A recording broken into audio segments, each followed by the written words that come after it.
नमस्कार विद्यार्थी मित्रांनो. तर आज 5वी स्कॉलरशिपचा जो सेकंड पेपर झालेला आहे मराठी माध्यमाचा, त्यातला सेट सी त्या इंग्लिश जो विषय आहे त्यातले जे 25 क्वेश्चन आहे ना, त्याबद्दलचं आपण डिस्कशन करणार आहोत. तर त्याचे आन्सर जाणून घेऊया आपण. सेट ए वाले, बी वाले आणि डी वाले त्यांनी क्वेश्चन बघून चेक करून घ्यावे.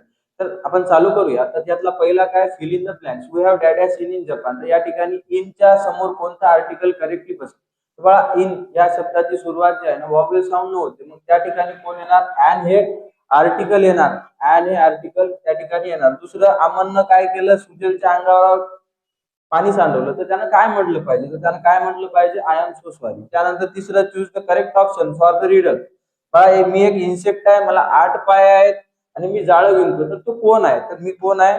स्पायडर आहे. त्यानंतर चौथा, चूज द करेक्ट कॉम्प्लिमेंट. ए न बी ला कॉम्प्लिमेंट दिलं की तुझं अक्षर नीट आणि टाइडी आहे. तर आपण कोणतं कॉम्प्लिमेंट देऊ शकतो का बी ला? तर त्या ठिकाणी कोणतं कॉम्प्लिमेंट देऊ शकतो? एक्सलंट हे कॉम्प्लिमेंट देऊ शकतो. त्यानंतर पाचवा प्रश्न, कोणतं म्हणजे पंक्च्युएशन मार्क करेक्ट कोणत्या ह्याच्यामध्ये दिलेली आहे? तर यामध्ये जो सेकंड आहे ना, त्यामध्ये व्यवस्थित पंक्च्युएशन मार्क दिलेली आहे. त्यानंतर इथं 6वा, ऍडजेक्टिव्ह कोणता? ब्रेकफास्ट साठी ऍडजेक्टिव्ह कोणता आला? तर ब्रेकफास्टच्या समोर कोण आलं? हेल्दी आलं, म्हणून इथं काय येणार? हेल्दी हे ऍडजेक्टिव्ह आहे, जो नामाबद्दल विशेष माहिती सांगतो. त्यानंतर how many pocket are there? तर 2 पॉकेट आहेत बाळा. त्यानंतरचा प्रश्न, 8वा प्रश्न बाळा, या ठिकाणी एक पॅराग्राफ दिलेला आहे. त्या पॅराग्राफवर आधारित तुम्हाला प्रश्न विचारण्यात आले.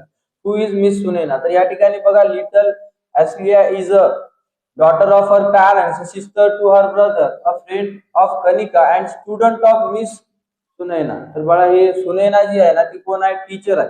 त्या ठिकाणी चूज द एनिमी साठी अपोजिट वर्ड कोणता आहे? तर बाळा, इथं आलेला आहे बघा, फ्रेंड हा एनिमी साठी अपोजिट वर्ड आहे. Which relation is not mention in the passage? तर कोणतं रिलेशन? पॅरेंट आलंय बघा, इथं आहे पॅरेंट. त्यानंतर डॉटर, डॉटर पण आलंय, म्हणजे डॉटर पण येणार नाही. स्टुडंट आलंय, म्हणजे स्टुडंट पण येणार नाही. मग कोणतं येईल आपलं उत्तर? फॉलोअर येणार. त्यानंतर read the word carefully and find out the. Creature या वर्ड पासून कोणता वर्ड फॉर्म होऊ शकत नाही? तर बाळा, कॅप्चर हा वर्ड फॉर्म होऊ शकत नाही. बाकीचे जे 3 वर्ड आहेत ते क्रिएचर पासून फॉर्म होऊ शकतात. त्यानंतर 12वा, identify the suitable homophones for following sentence. If you drop your phone you might dash. तर बाळा, ह्याच्यात हे BREAK हा वाला वर्ड या ठिकाणी येणार. बाकीचे सगळे भले प्रोनाउन्सिएशन सेम असेल, तर हा वाला वर्ड इथं करेक्टली मॅच होतो. त्यानंतर 13वा क्वेश्चन, या ठिकाणी जो आपला the arrow of the minute hand shows. तर मिनिट हँड कोणता ॲरो शो करायला? तर बाळा, वरची दिशा नॉर्थ असते, ही कोणती असते? उजव्या हाताला ईस्ट, इकडे वेस्ट आणि खाली साऊथ. नॉर्थ वेस्टच्या मधली डायरेक्शन म्हणजे कोणती दिशा असेल? North west. कोणती दिशा असेल? North west. त्यानंतर कानवास. हे बाळा, हे जे आहे ना, आर्टिस्ट वापरतात. एक प्रकारचा कपडाचा आहे तो, फॅब्रिक, आर्टिस्ट वापरतात. त्यानंतर identify the missing punctuation mark in the given sentence. बाळा, इथं फॅमिली जे वर्ड आलाय ना, असा येतो तो फॅमिली आणि वर अपॉस्ट्रॉफी एस, म्हणजे अपॉस्ट्रॉफी आलेलं नाही, म्हणून आपलं उत्तर काय? अपॉस्ट्रॉफी. त्यानंतर अॅनिमलचा साऊंड ह्या जंबल फॉर्म मध्ये दिलेला आहे, तर त्यापासून काय फॉर्म होतो बघा? स्विक, SQUAK. हा जो आहे ना बाळा, प्राण्याचा आवाज आहे.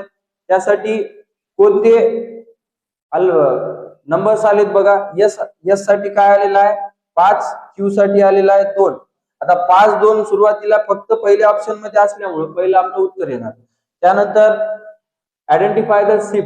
बाळा, हे शिप कोणतं दर्शवायला? तर बाळा, जी सेकंड फिगर आहे ना, ती दर्शवायली. त्यानंतर an elephant is that as an mouse. बाळा, इथं दोघांच्या मध्ये कंपॅरिझन व्हायला, ते दोघांच्या मध्ये जर कंपॅरिझन होत असेल तर त्या ठिकाणी कंपॅरेटिव्ह डिग्री असते, आणि कंपॅरेटिव्ह डिग्री मध्ये ER म्हणजे इथं बिगेस्ट बिगर जरी राहिलं तर या ठिकाणी बिगर येणार, दोघांमध्ये कंपॅरिझन व्हायले म्हणून. त्यानंतर इंग्लंडची करन्सी कोणती आहे? तर बाळा, इंग्लंडची करन्सी पॉन्ड्स आहे.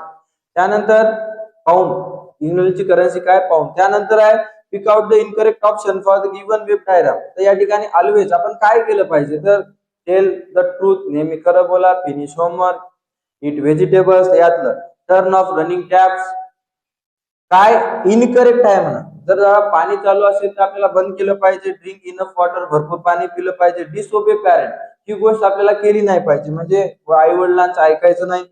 त्यानंतर 21 identify the punctuation mark from the given sentence. तर या ठिकाणी हाऊ लकी आय एम, तर यामध्ये पंक्च्युएशन मार्क कोणता आलाय बाळा? तर बाळा एक्सक्लामेशन मार्क. कोणता मार्क आलाय? Exclamation mark.